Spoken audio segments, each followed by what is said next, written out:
দেশের সর্ববৃহৎ ও ব্যয়বহুল প্রকল্প রূপপুর পারমাণবিক বিদ্যুৎকেন্দ্র থেকে $৫ কোটি বেশি আত্মসাৎ করেছেন ক্ষমতাচ্যুত প্রধানমন্ত্রী শেখ হাসিনা। শনিবার ১-৭ আগস্ট প্রকাশিত গ্লোবাল ডিফেন্স কর্পের এক প্রতিবেদনে এমন তথ্য জানানো হয়েছে। প্রতিবেদনে বলা হয়, প্রকল্প বাস্তবায়নকারী সংস্থা রোসাট্রম মালয়েশিয়ার একটি ব্যাংকের মাধ্যমে শেখ হাসিনাকে এ অর্থ আত্মসাতের সুযোগ করে দেয়, যাতে মধ্যস্থতা করেন ছেলে সজীব ওয়াজেদ জয় ও ভাগ্নি টিউলিপ সিদ্দিক।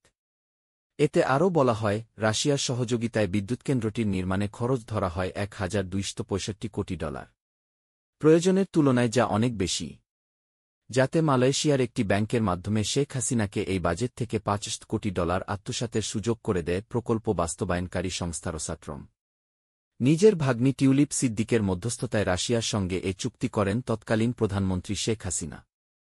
আর এ মধ্যস্থতার বিনিময়ে পাচার করা অর্থের ৩০% পেয়েছেন টিউলিপ, শেখ রেহানা ও পরিবারের কয়েকজন সদস্য। ২০১৩ সালে রাশিয়ার প্রেসিডেন্ট ভ্লাদিমির পুতিনের সঙ্গে শেখ হাসিনার সাক্ষাতের সময় সঙ্গী ছিলেন টিউলিপ সিদ্দিক। গ্লোবাল ডিফেন্স কর্পের দাবি, সে সময় ঢাকা-মস্কোর $1 বিলিয়ন অস্ত্র চুক্তির মধ্যস্থতাও করেন তিনি।